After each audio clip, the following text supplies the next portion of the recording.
Primera carta a los Corintios, capítulo 5, verso número 6. Vamos a continuar con esta serie, Una iglesia sin sabiduría. Este es el tema número 15. Tema número 15, este tema se va a titular Nueva Masa. Con esto vamos a culminar este capítulo, hermanos.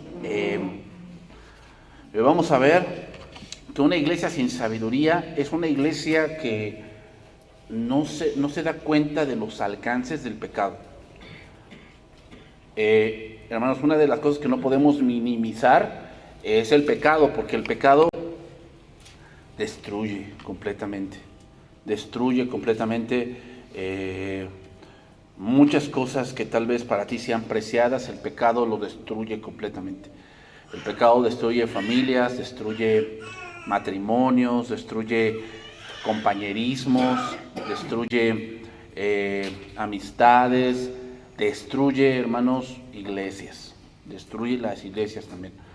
Por eso, hermanos, una iglesia sin sabiduría es que como que va a decir, es que no pasa nada. No, sí pasa. Muchos dan este ejemplo, ¿no? Que es como una manzana que se te cae y al principio pues tú la levantas y no pasa nada, ¿no? O sea, tú dices, no le pasó nada, y la vuelves a poner y pasa un tiempo y vuelves a agarrar la misma manzana y donde recibió el golpe, ahí ya se puso negro. Entonces así pasa. O sea, el punto aquí que vamos a ver es que los corintios pensaban que no pasaba nada con que tuvieran a esa persona allá adentro, y Pablo les explica que no, que el motivo por el cual hay que sacar a esas personas, el motivo es porque después toda la congregación va a estar contaminada. 1 Corintios 5:6. No es buena vuestra jactancia. Dice, ¿no sabéis que un poco de levadura leuda toda la masa? Limpiaos pues de la vieja levadura, para que seáis nueva masa, sin levadura como sois, porque nuestra Pascua, que es Cristo, ya fue sacrificada por nosotros. Así que celebremos la fiesta no con la vieja levadura ni con la levadura de malicia y de maldad, sino con panes sin levadura de sinceridad y de verdad.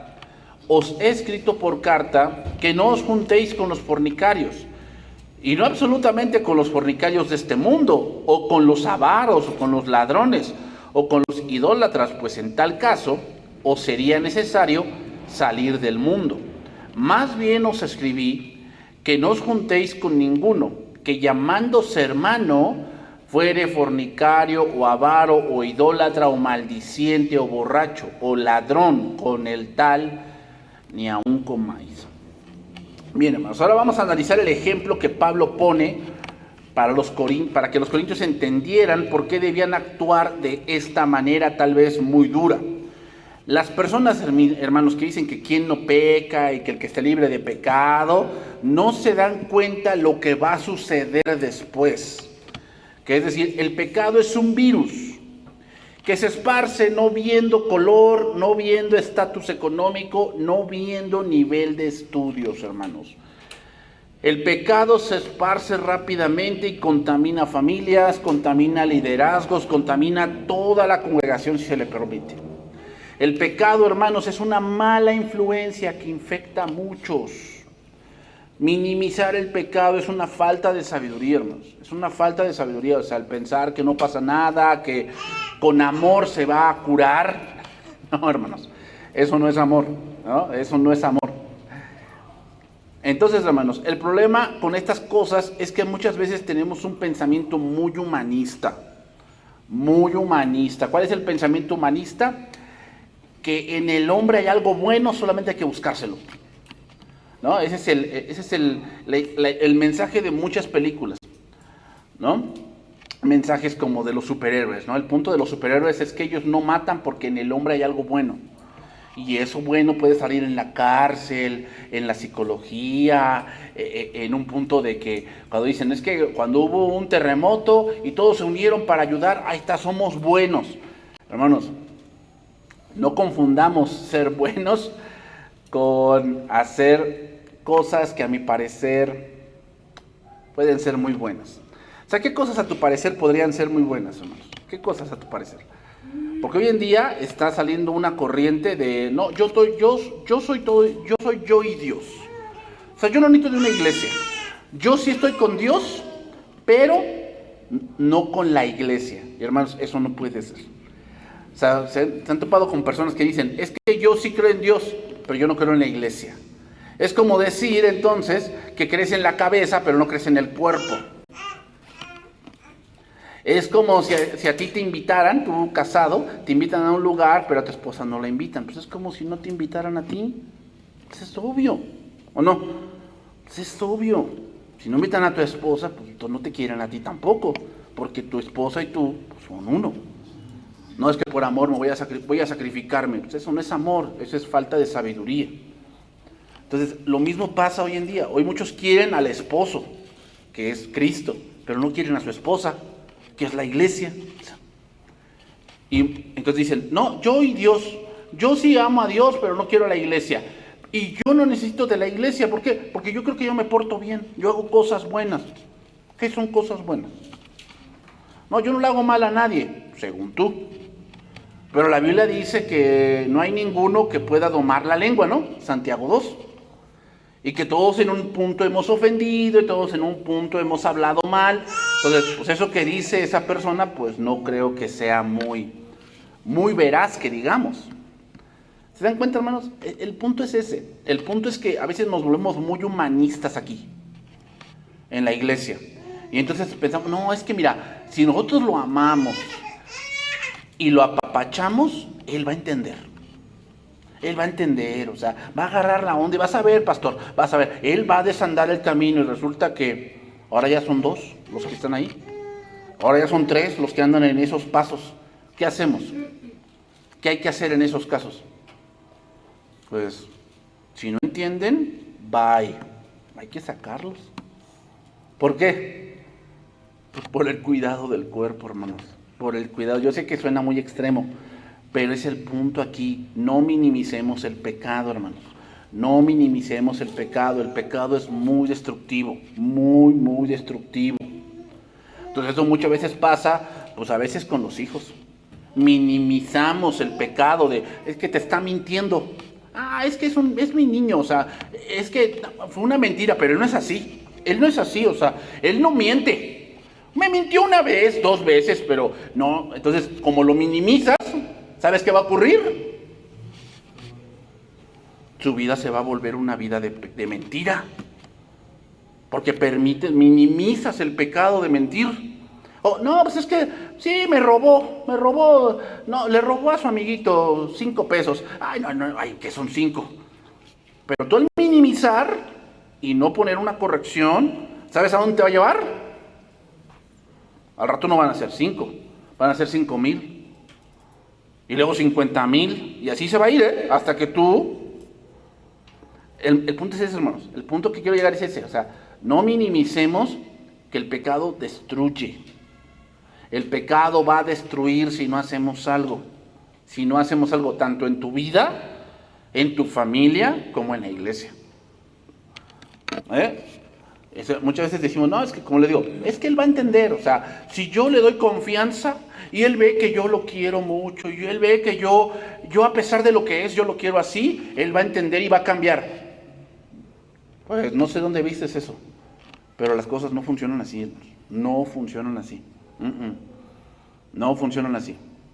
Entonces, versículo número 6 y 7, vamos a empezar a estudiar allí. No es buena vuestra jactancia.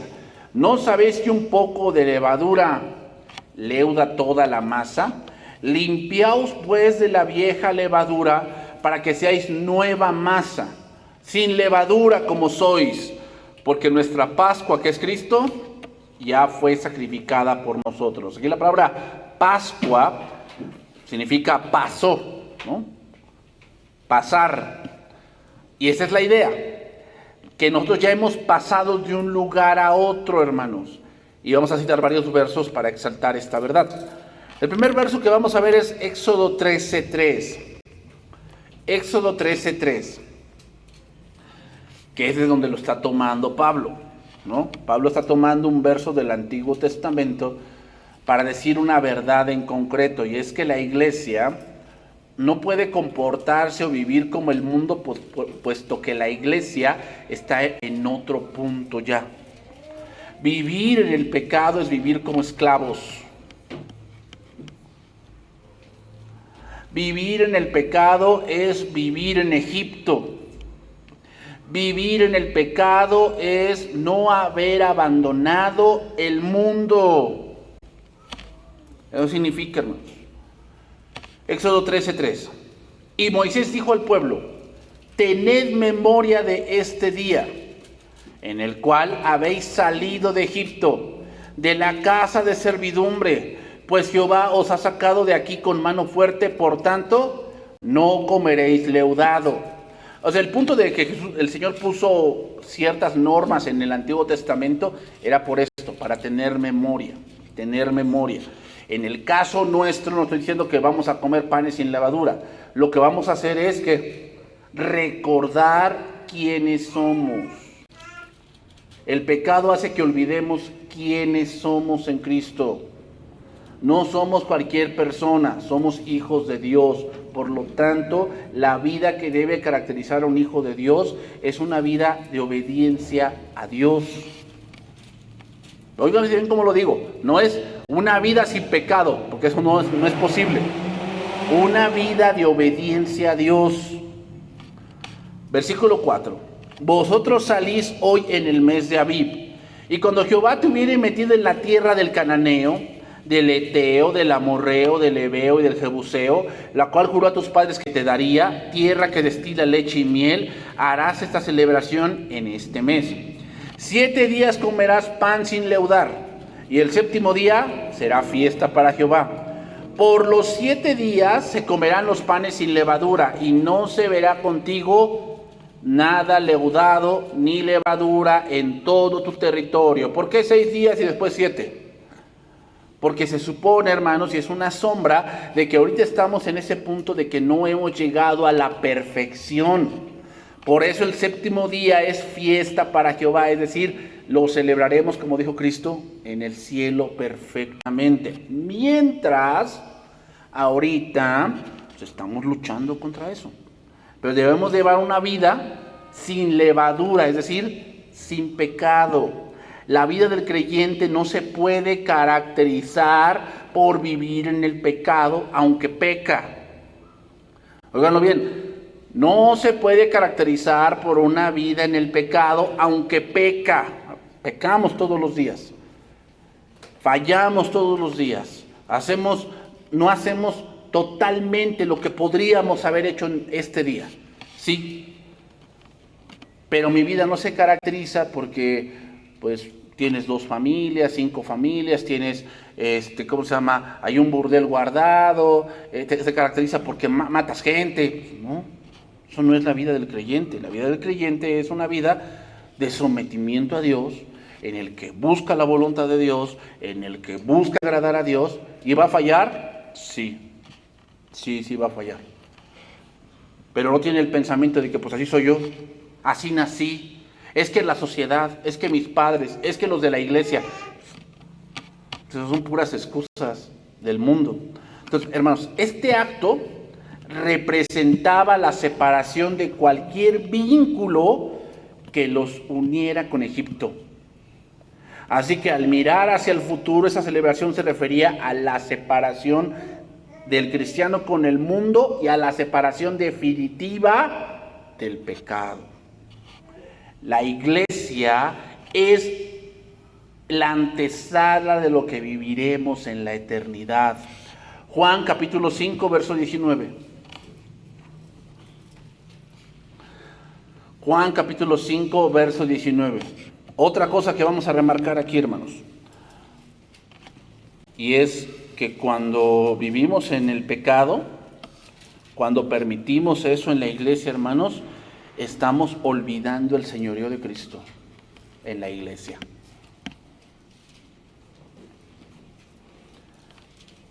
Hace unos meses, o hace unas semanas, hubo una cumbre en Estados Unidos, donde se reúnen políticos y religiosos y gente importante y a veces presidentes de otra nación. Y el que fue a ese lugar, a esa reunión, fue el presidente de El Salvador, Bukele. Y en todo lo que dijo, pasó al frente. Una de las cosas que dijo pasó y citó el pasaje de Salomón. ¿Cuál pasaje? Dime qué quieres que te dé. Y él pidió sabiduría. Entonces él dijo, algo en lo que hemos fallado las naciones es que pensamos que las cosas se arreglan con inteligencia y con dinero. Pero no, lo que todos deberíamos pedir es sabiduría para decidir en cada nación. Y es lo mismo, hermanos. O sea, él dijo una verdad que ahí está. Debemos pedir sabiduría. Sí, hermanos, vamos a pecar. Pero hay varias cosas que podemos evitar si pedimos sabiduría. Dice ahí Juan capítulo 5, verso 19. Respondió entonces Jesús y dijo, de cierto os digo, no puede el Hijo hacer nada por sí mismo, sino lo que ve hacer al Padre, porque todo lo que el Padre hace, también lo hace el Hijo igualmente. Este pasaje tiene dos connotaciones. Yo voy a utilizar una connotación para dar peso a lo que quiero decir. Aquí cuando hablamos del Padre, obviamente hablamos de la primera persona de la Trinidad, pero también hablamos, hermanos, de la ley. Jesús dijo, cuando dijo en Mateo capítulo 5, yo no he venido para abrogar la ley, sino para cumplirla. Lo que quiere decir es eso. ¿Qué significa? No puede el Hijo hacer nada por sí mismo. ¿Significa que Él no es Dios? No. Lo que Cristo vino a hacer está limitado ¿a qué? A la voluntad del Padre. ¿Cuál es la voluntad del Padre? La Torá en ese momento. Esa es la voluntad del Padre. Entonces, ¿nosotros podemos hacer lo que querramos? ¿Somos libres? Sí, somos libres. ¿Libres para qué? Para hacer la voluntad de Dios. Entonces, ¿cuáles son los límites? Las Escrituras. Las Escrituras son los límites. O sea, ¿esto será pecado o no será pecado? ¿Qué dicen las Escrituras? Hermanos, si nos vamos a basar en sentimentalismos, en yo creo, yo pienso, pues es el cuento de nunca acabar, porque lo que yo creo que debo de hacer, pues tal vez para ti no es como que mucha referencia de lo que debes hacer o no. ¿Qué dicen las Escrituras? Ese es el límite. Lo que Jesús está diciendo acá es que Él cuando hace la ley, está haciendo la voluntad del Padre. Es obvio, porque el Padre ama al Hijo, dice ahí, y le muestra todas las cosas que Él hace. ¿Dónde se las mostró? En la ley, en la ley. Obviamente, o sea, ¿por qué Jesús sanaba en días de reposo? Porque el Padre ya le había mostrado que el verdadero significado del día de reposo no era simplemente descansar. ¿Era qué? Mostrar la paz que Dios quería darle al pueblo. El día de reposo tenía que hacerles recordar que fueron esclavos y un esclavo no tiene descanso y que habían encontrado descanso en la libertad de Dios. Ahora nosotros, hermanos, tenemos descanso en un día, todos los días, todos los días. Por eso, hermanos, cuando estamos en un afán, estamos totalmente, a lo mejor tenemos muchas broncas, ¿verdad? Hay días que son pesados, la verdad son pesados, que sale una bronca por acá, otra bronca por acá, ya te empiezas a sentir mal, ¿no? De que no te quieres enfermar y precisamente ya te empiezas a sentir mal, y son broncas, hermanos. ¿Dónde vas a descansar? ¿En cuánto dinero tienes en el banco? ¿En cuántos pisos tiene tu casa? Hay muchos que descansan porque el tanque de su auto está lleno. Y ahí ya descansé, porque pues ya. Hermanos, eso no es el verdadero descanso que Dios nos quiere dar. El verdadero descanso radica en lo que dice Filipenses, ¿no? Por nada estéis afanosos. Entonces, sino orad, presentad vuestras peticiones delante de Dios, y la paz de Dios, que sobrepasa todo entendimiento, ¿verdad? Esa es la paz de Dios. Que no importa lo que estemos viviendo, tenemos una entrada directa a Dios, oramos a Dios y Él nos da paz. ¿Cuándo? ¿El sábado? Todos los días, hermanos.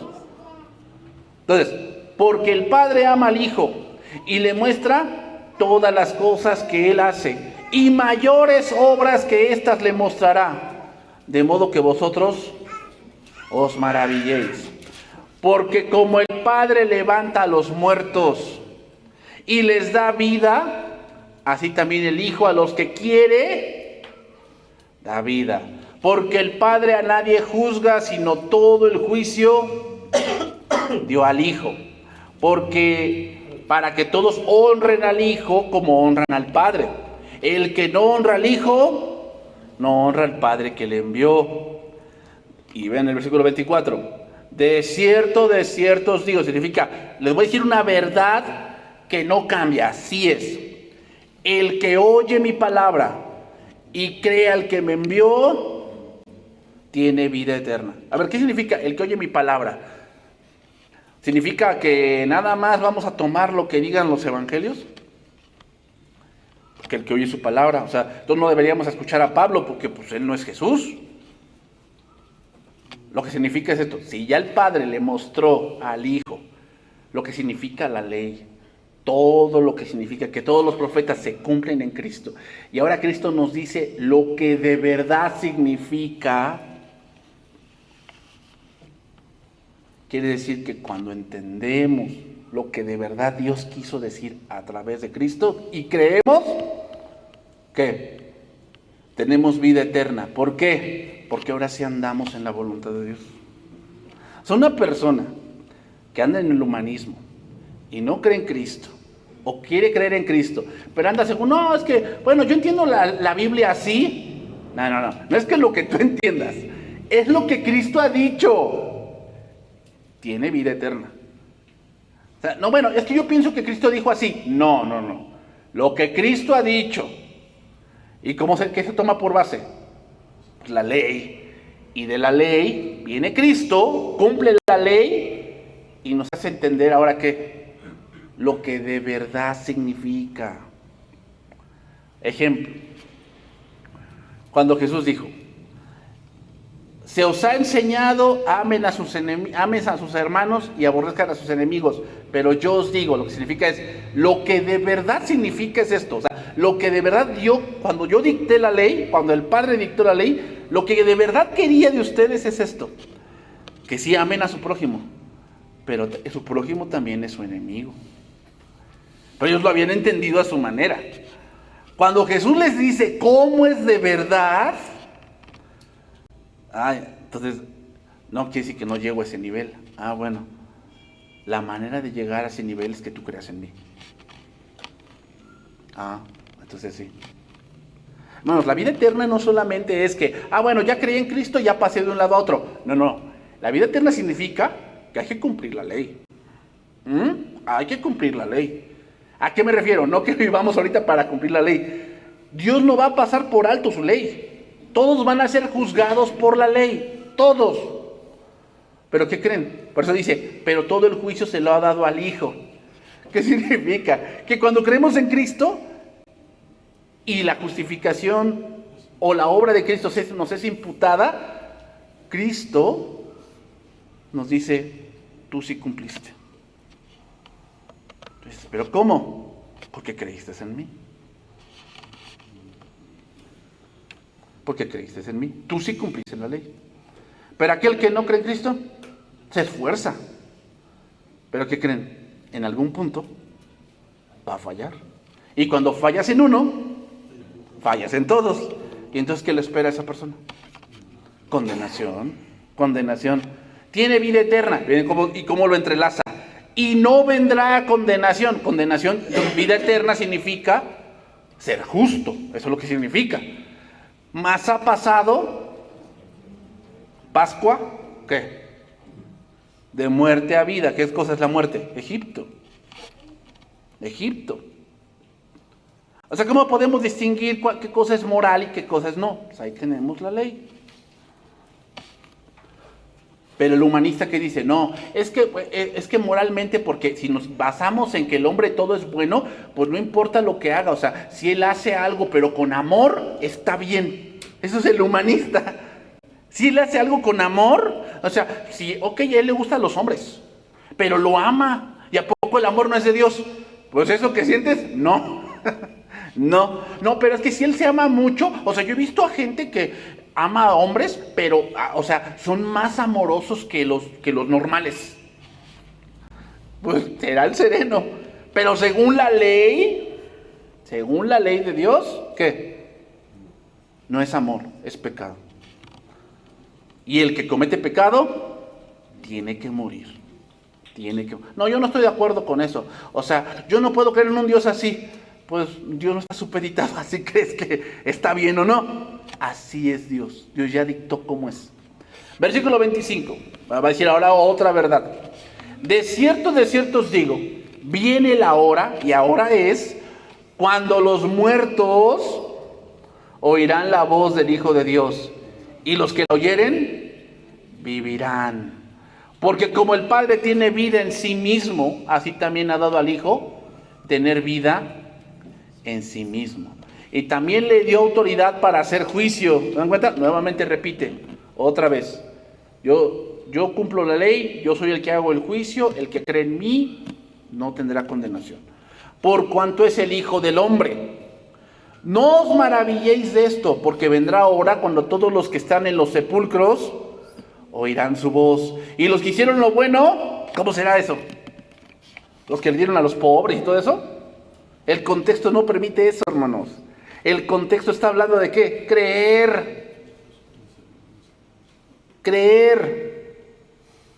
Los que hicieron lo bueno, ¿qué?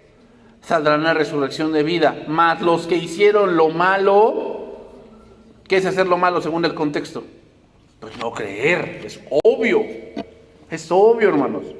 A resurrección de condenación.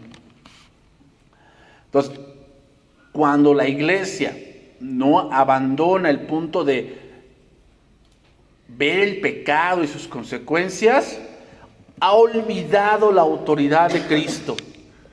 La disciplina en la iglesia, hermanos, es una manera clara de que Cristo gobierna en la iglesia. Cuando no hay disciplina, es una clara muestra de que el hombre gobierna. Cosas que olvidamos. Número 1, que nos ha dado vida de entre los muertos. Solo los muertos viven de esa manera. ¿Dos que somos, vivos o muertos? ¿Sabes quién vive en los sepulcros? ¿Quién vivía en los sepulcros? ¿Te acuerdas del endemoniado gadareno? Pues es el que vivía en los sepulcros, ¿no? En el día de hoy, ¿has visto reportajes de gente que vive en el panteón? Pues son gente que no tiene ninguna razón en la vida.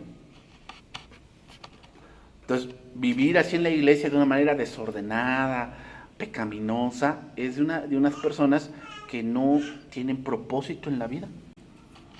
Cuando Cristo nos ha dado propósito, ¿cuál? La vida eterna. Y esta es la vida eterna, ¿qué? Que te conozcan. Número 2, que tenemos un juicio en Cristo. O sea que ahora ya somos justos. Entonces, si somos justos y somos vivos, ¿cómo viviremos aún? ¿En dónde? En el pecado. No es coherente. No es coherente. Por eso les dice Pablo, o sea, a ver, Corintios, no es coherente lo que ustedes hacen. No es coherente. Ustedes se creen muy sabios y muy coherentes y muy sabenlo todo. Pero en este asunto, ustedes parecen muertos. Número 3, hemos pasado de muerte a vida. Hemos pasado de muerte a vida. Número 4, hemos escuchado su voz. Y número 5, que resucitaremos con Él en el día postrero. La iglesia, hermanos, cuando no quiere hacer nada y se contamina con el pecado, está negando la autoridad de Cristo. Es decir, estamos negando la palabra. Estamos negando la palabra. Hermanos, la vida cristiana se compara con una fiesta continua. Pues celebremos la fiesta. No se refiere a la Pascua en sí, se refiere a la vida cristiana. Es conveniente celebrarla no según los patrones de la vida anterior. Ya lo hemos abandonado, sino con los nuevos modelos establecidos por Cristo. Seguimos ahí, 1 Corintios 5:8, que dice ahí: así que celebremos la fiesta no con la vieja levadura, o sea, no con costumbres anteriores, ni con la levadura de malicia y de maldad. Hermanos, como se los he dicho en esta serie, no estamos jugando a la iglesia, no estamos jugando a la iglesia, ni estamos poniendo un Oxxo o un Rivera, no. La iglesia tiene sus parámetros. ¿Cuáles son los parámetros? Las Escrituras. Por eso, hermanos, las opiniones de los hombres paganos y que no conocen a Cristo, vierten sus opiniones de la iglesia, ¿nos tienen que importar? Pues no, ¿saben por qué no? Primero conoce a Dios y después ya vas a opinar de lo demás allá. Dios, hermanos, diagnostica la salud espiritual solo mediante su palabra. Mira, nosotros podemos ser personas muy dotadas, muy bendecidas, muy exitosas, muy respetadas y muy grandes pecadores también. Eso era la condición de Corinto. Eran muy bendecidos, muy dotados, muy exitosos, muy respetados, pero también demasiado pecadores. Sí. Fíjate, en la iglesia estaban todos los dones. ¿Se dan cuenta, hermanos? La vida, los dones no tienen que ver con una vida súper espiritual, porque en Corinto estaban todos los dones y tenían todo eso. El problema va a ser, ¿sabes qué? Con los dones, que si no eres espiritual, toda esa admiración, ese causo, lo vas a llevar a tu persona, no a Cristo. Los creyentes habían disfrutado del ministerio de Pablo, de Apolos, de Pedro. Estaban enriquecidos en toda palabra, en toda ciencia. No obstante, eran orgullosos, arrogantes, presumidos e inmorales. Toleraban pecados, incluido un pecado que los paganos condenaban. Eso es lo más trágico, O sea, que donde hasta el mundo dice que eso es aberración, el que sea no diga que eso es amor. O sea, ¿dónde? ¿Dónde, hermanos? ¿Dónde? Hermanos, tratar de llevar una doble vida va a traer graves consecuencias, porque las verdades espirituales que deben ya haber entendido las olvidamos y entonces la iglesia sufrirá una gran calamidad. Hermanos, la vida cristiana no es estar pensando, yo hago cosas buenas, soy una buena persona. Eso no es la vida cristiana. La vida cristiana es estar consciente de quién eres tú y qué ha hecho Cristo en ti. Esa es la vida cristiana. Seguimos ahí, 1 Corintios 5:9. Os he escrito por carta que no os juntéis con los fornicarios. No absolutamente con los fornicarios de este mundo, o con los avaros, o con los ladrones, o con los idólatras, pues en tal caso sería necesario salir del mundo. Aquí la palabra juntéis tiene la connotación de asociarse con alguien así. Bueno, vamos a ver algo así. ¿Podemos decir que todos los hombres en este mundo andan en un pecado? Sí, todos, todos andan en un pecado. Entonces, ¿no nos juntamos con nadie? No, Pablo lo aclara bien. Vas a explicarlo ahí en el versículo número 11. Más bien os escribí que no os juntéis con ninguno que llamándose hermano fuere fornicario o avaro o idólatra o maldiciente o borracho o ladrón, con el tal, ni aun comáis. Mira lo que dice el lenguaje actual de ese pasaje.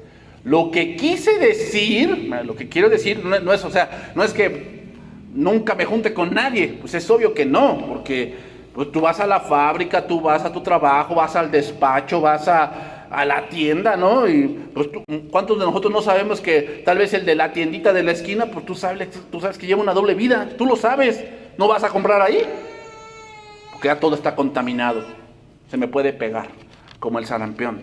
No, hermanos, no está diciendo eso. Dice, lo que quise decir fue que no debe tener amistad con los que dicen que son cristianos, pero en realidad son unos malvados. Son unos malvados. Con personas así, ni siquiera deben sentarse a comer. El problema, hermanos, de nuevo, era que la iglesia en Corinto permitía, bajo la bandera de la libertad cristiana, Que un miembro de la iglesia cometiera actos vergonzosos sin disciplina alguna. Sin disciplina alguna. Hermanos, cuando hay hermanos que no atienden la exhortación, que no atienden las advertencias, sino que persisten, no se les debería permitir participar en ninguna actividad de la iglesia. En ninguna. Cultos de adoración, escuela dominical, clases de estudio bíblico o aún reuniones sociales, no se les debería permitir, es más, ni liderazgo. Eso sería una locura. Deberían ser separados completamente de la comunión para que se arrepientan. Segunda Tesalonicenses 3:6. Segunda Tesalonicenses 3:6.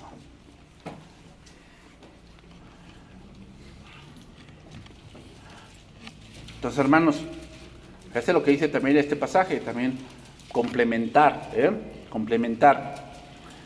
Dios nos debe dar sabiduría en esta parte. Dios nos debe dar sabiduría. Yo conozco un pastor que él, su hijo muy rebelde, lo sacó de su casa. Su hijo ahorita es pastor. Hubiera llegado allí si no hubiera hecho eso es ese pastor. En el principio duele, hermanos, duele. Duele. Dice que se rebeló muy fuerte contra su madre. Entonces él llegó, fue ahí, había ido a trabajar, regresó y el hijo pues había hecho de palabras con la mamá. Y entonces pues le dijo este varón, oye, pídele perdón a tu mamá, porque eso no, tu mamá es autoridad. No, pues yo no le voy a pedir perdón, ¿y quién es ella? Bueno, agarra tus cosas. Agarra tus cosas. Ya, no, pues ¿a poco me vas a sacar? Vas a ver. Y ya, lo llevó con su hermana. Le dijo, aquí está él. Le voy a dar 2 días contigo. Aquí que se quede, hazme el favor de que se quede. Pero si en 2 días él no quiere pedir perdón a su mamá, si ya no lo quieres tener aquí, échalo. Pero en mi casa no va a entrar hasta que le pida perdón a su mamá. Y su hijo confiesa que él no quería y en su orgullo, pues, y así pasó 1 año. Hasta que la tía le dijo, ¿sabes qué, mijito? Si no le vas a pedir perdón a tu mamá, aquí no te puedo tener. Él dijo, yo en ese momento a mi papá lo odié. Porque, ¿cómo era posible? Yo era su hijo y me echa de la casa. Pero ahora entiendo que lo hizo por mi bien. Lo mismo pasa, hermanos. Lo mismo pasa. A veces, sí, hay que echarlos. ¿Y nos van a odiar? Sí, sí. Ay, se cree mucho, que quién sabe qué, ¿a poco él no peca, bola de hipócritas? Sí, van a decir lo que quieran. Pero ¿cuál es el punto que queremos? Que vean el error. Ahorita te digo, su hijo es pastor, ya este hijo que lo echaron, ahora es pastor. Y ama a su padre, pero en ese momento, ¿qué? Hermanos, sí, así pasa, Cuando el pecado está y no queremos arrepentirnos, cuando nos ponen ya el fallo, el alto, no creas que luego, no, pues sí es cierto, ya entendí. No, parece que te odian. Te odian. Y te dicen de todo. Sí, hermano, sí. Sí, así porque pues, yo entiendo que tú dices, no, pues si yo le hago eso a mi hijo, pues me va a odiar. Pues tal vez sí. ¿Pero quieres que se pierda? ¿O que al final del camino pues reconvenga? Y te va a amar más, porque vas a ver que fue por su bien.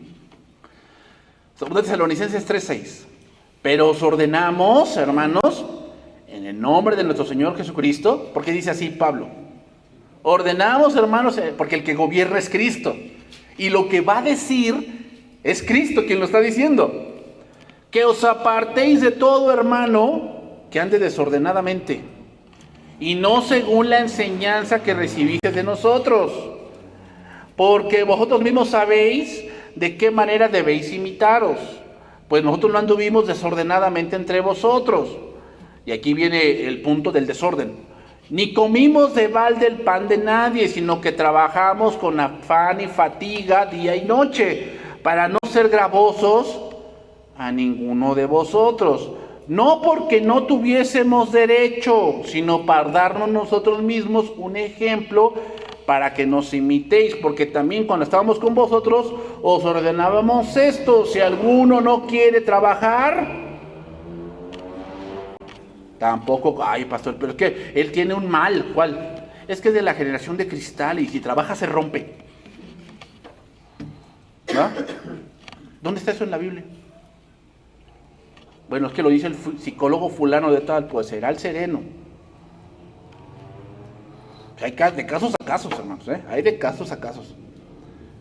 Pero aquí lo dice claramente: si alguno no quiere trabajar, que tampoco coma. Dice, porque oímos que algunos de entre vosotros andan desordenadamente, no trabajando en nada y entremetiéndose en lo ajeno, ¿verdad?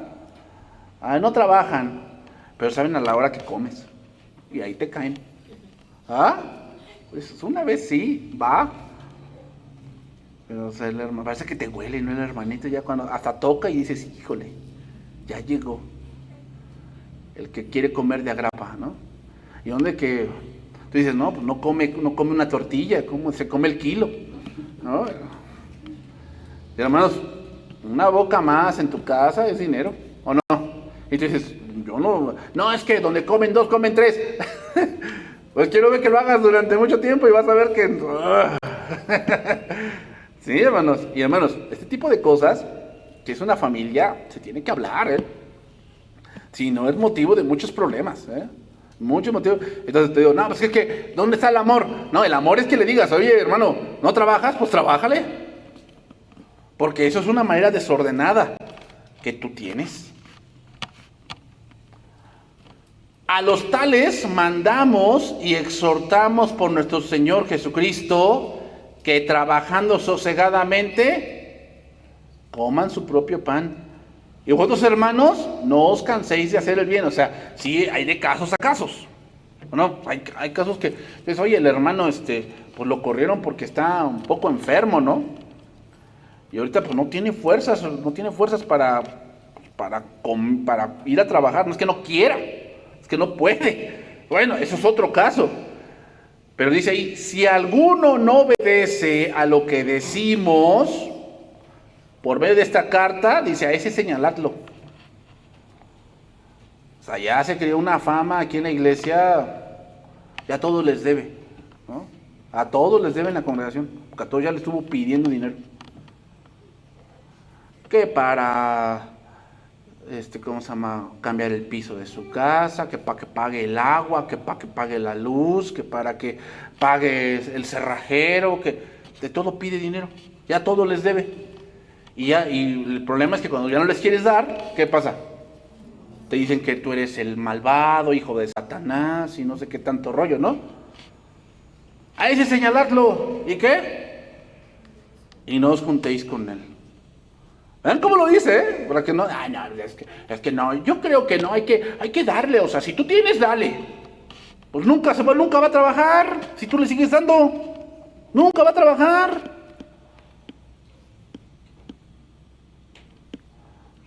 Para que se avergüence. O sea, hermanos,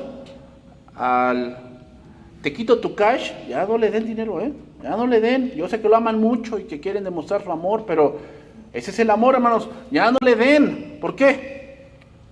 Que anda desordenado, nada más anda viendo dónde la logra. Y al rato, hermanos, ya lo vi que pues, le das dinero y se lo va a gastar en el grupo Modelo y Viejo Bregel. Entonces, dice Imán, no lo tengáis por enemigo. O sea, anda desordenado, pero no quiere decir que sea hijo del diablo. No quiere decir eso. Pero estamos tratando de que él que regrese y se ordene, ¿no? Hermanos, ninguna iglesia es lo suficientemente saludable como para resistir el contagio del pecado. Del mismo modo que la cesta de manzanas más saludables y nutritivas no pueden resistir los efectos de una manzana podrida. La única solución en ambos casos es la separación. Es la única solución. La disciplina, hermanos, es difícil, dolorosa y a menudo desgarradora. No es que no debamos amar a los pecadores, sino que debemos amar aún más a Cristo, la iglesia y la palabra. No es que no amemos a los pecadores y que los que no pecan. No, sí, estamos de acuerdo. Pero la Biblia ya dice qué hacer con respecto a esas personas. Y amo más a Cristo porque el que ama padre o madre o pecadores más que a mí. Todo en el orden, hermanos. No esto que no amemos. Pero el amor no puede ser motivo de hacer lo que a Dios no le agrada. Nuestro amor por los pecadores no debe ser una tolerancia sentimental, sino un amor correctivo.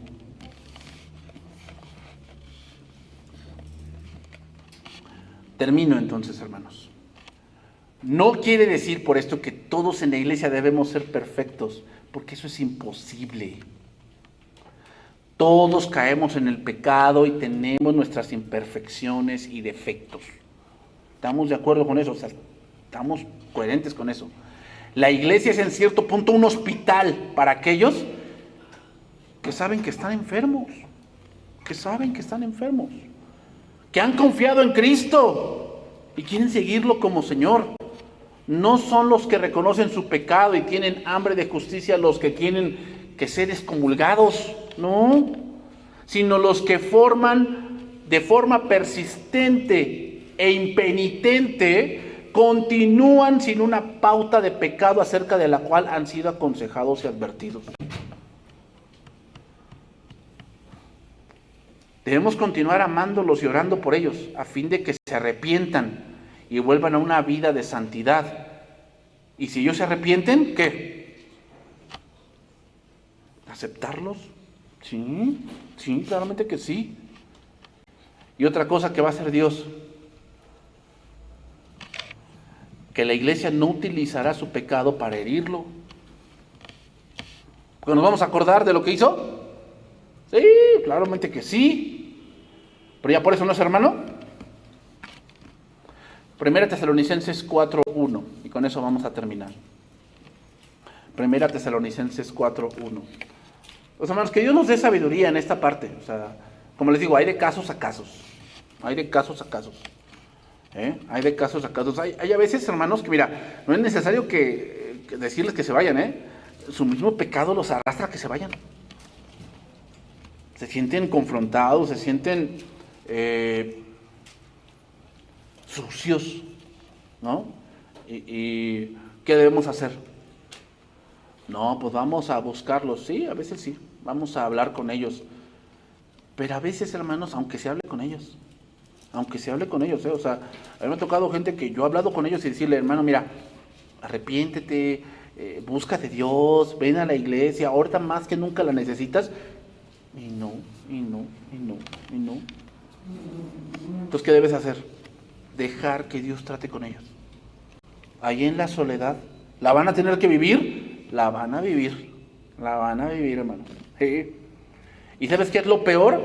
Es mejor vivir la consecuencia del pecado en Cristo, porque tienes fuerza, luz, sabiduría, que vivir la consecuencia del pecado lejos de Cristo.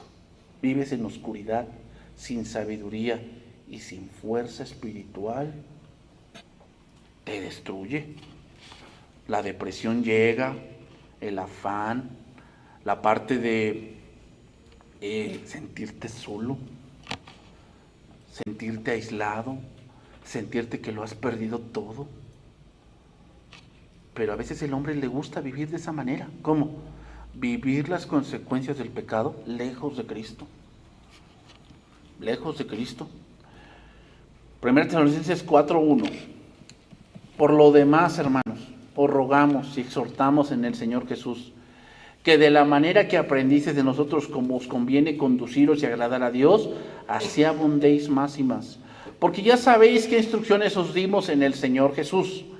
Pues la voluntad de Dios es vuestra santificación, que os apartéis de fornicación, que cada uno de vosotros sepa tener su propia esposa en santidad y honor, no en pasión de concupiscencia como los gentiles que no conocen a Dios. Que ninguno agravie ni engañe en nada a su hermano, porque el Señor es vengador de todo esto, como ya hemos dicho y testificado. Pues no nos ha llamado Dios a inmundicia, sino a santificación. Así que el que desecha esto, no desecha al hombre, sino a Dios, que también nos dio su Espíritu Santo. Pero acerca del amor fraternal, no tenéis necesidad de que os escriba, porque vosotros mismos habéis aprendido de Dios que os améis unos a otros. Y también lo hacéis así con todos los hermanos que están en toda Macedonia. Pero rogamos, hermanos, que abundéis en ello más y más, y que procuréis tener tranquilidad y ocuparos en vuestros negocios y trabajar con vuestras manos de la manera que os hemos mandado, a fin de que os conduzcáis honradamente para con los de afuera y no tengáis necesidad de nada. Vean, ahora viene lo contrario. Esa es la manera de vivir. Vean, no le estoy diciendo sean perfectos y que nadie falle, porque el que falle pues se va para afuera. Eso no es el punto, hermanos. El punto es que todos pecamos, sí, y estamos yendo a Cristo y santificándonos, pero hay algunos que persisten. Y esos que persisten, pues hay que sacarlos, porque si no los sacamos, ¿qué? Al rato tienes una revuelta y no la paras, no la paras y pum, se divide la iglesia. Se divide la iglesia. Vamos a orar y vamos a terminar este tiempo.